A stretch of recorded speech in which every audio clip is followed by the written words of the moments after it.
Right now, we're watching something truly unprecedented unfold at the Pentagon. One man's personal philosophy of warfighting is literally transforming into massive institutional policy. Welcome to The Explainer. Today, we're diving deep into Defense Secretary Pete Hegseth's recent, highly publicized interventions in military discipline.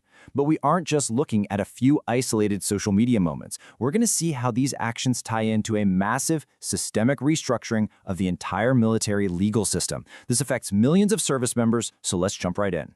To make sense of this complex shift, we have a clear roadmap for today.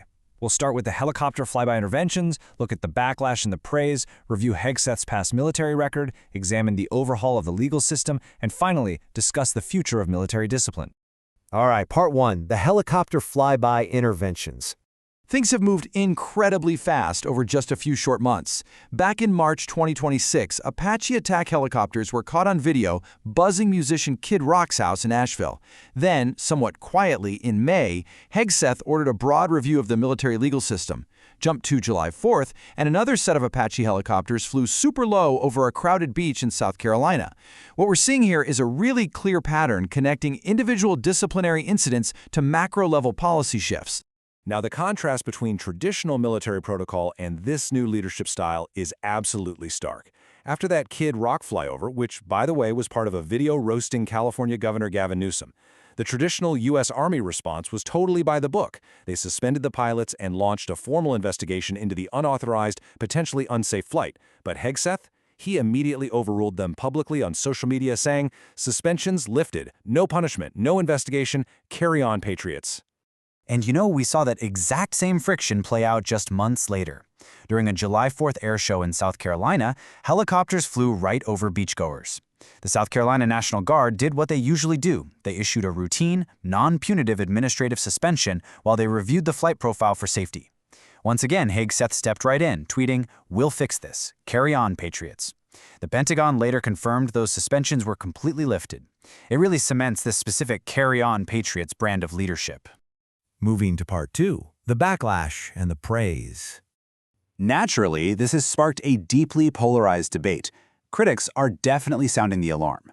Former House Armed Services Committee member Jim Cooper argues that bypassing standard safety investigations with a tweet really endangers accountability. He calls it a blank check for troops to misbehave. On top of that, an ethics watchdog group called CREW actually filed a complaint, arguing that Hegseth's actions send a really dangerous message, that it's okay for personnel to violate orders if it happens to align with the political leadership's interests. But flip the coin, and Hegseth's supporters see these suspensions as the ultimate example of bureaucratic overreach. South Carolina Representative Russell Fry wrote a letter arguing that these pilots were just showing patriotism and should be celebrated, not punished. He called the safety review a misguided decision. South Carolina Governor Henry McMaster backed that up, basically asking why highly trained pilots shouldn't be allowed to safely navigate the coast to cheer people up on a major holiday. So the big question we have to ask ourselves is this. Are these just isolated viral social media moments, or do they point to a much deeper, broader philosophy regarding military rules?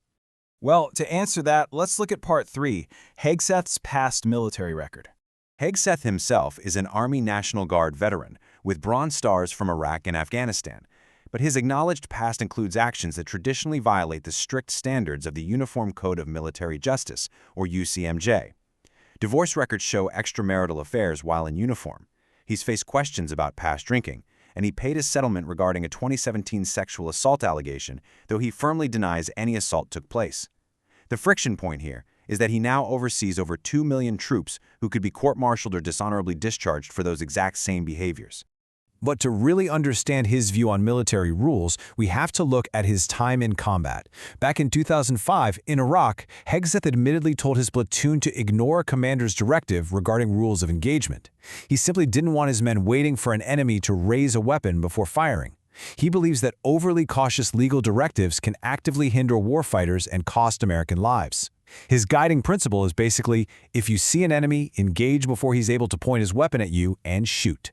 Now compare that with military traditionalists who view the UCMJ as almost sacred.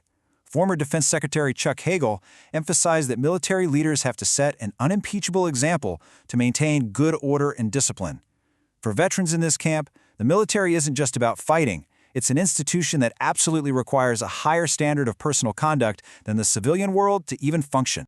Which brings us to the crux of this whole explainer.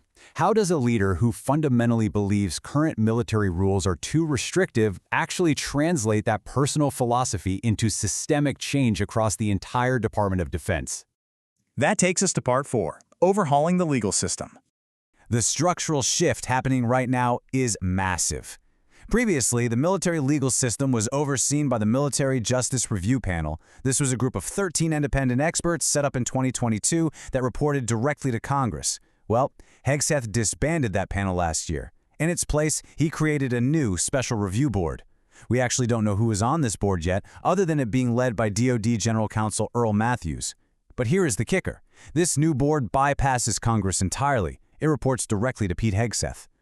For military legal experts, this reorganization is setting off major alarm bells. Stephen Lepper, a retired Air Force Major General and former JAG officer, points out that Hegseth's likely goal is to minimize legal deliberations and bureaucracy so commanders can just lead decisively without constraints. The big fear among these former military lawyers is that the essential guardrails, the ones keeping battlefield decisions within international and military law, are being intentionally dismantled. But if you look at it from Hegseth's perspective, this overhaul is absolutely essential. He stated clearly that his goal is to cut unnecessary bureaucracy, drive real reform, and deliver a world-class military legal system. For his supporters, the Pentagon has just gotten bogged down by endless red tape. They see this overhaul as a necessary step to refocus the entire institution on what really matters: warfighting readiness and lethality. Which finally leads us to part 5, the future of military discipline. We are looking at two drastically divergent visions for the armed forces. On one side, supporters see a much-needed return to a warrior culture. They want to free service members from what they consider political correctness and legal micromanagement so they can focus purely on winning wars. On the flip side, critics see a highly dangerous politicization of the military's strict legal code. They warn that ignoring the UCMJ and pardoning protocol breaches with a tweet will permanently erode the foundational discipline that holds the whole military together. So as the Pentagon enters this massive new era under Hegseth's directive, we are left with a profound question that will ultimately determine the future of the United States military. Are we witnessing the necessary removal of red tape to unleash a more lethal fighting force, or are we watching the systemic dismantling of the military's legal and ethical guardrails? It's a fascinating structural shift for sure, and one that's going to have consequences for decades to come. Thanks for joining me for this explainer. Keep asking questions, and I'll catch you next time.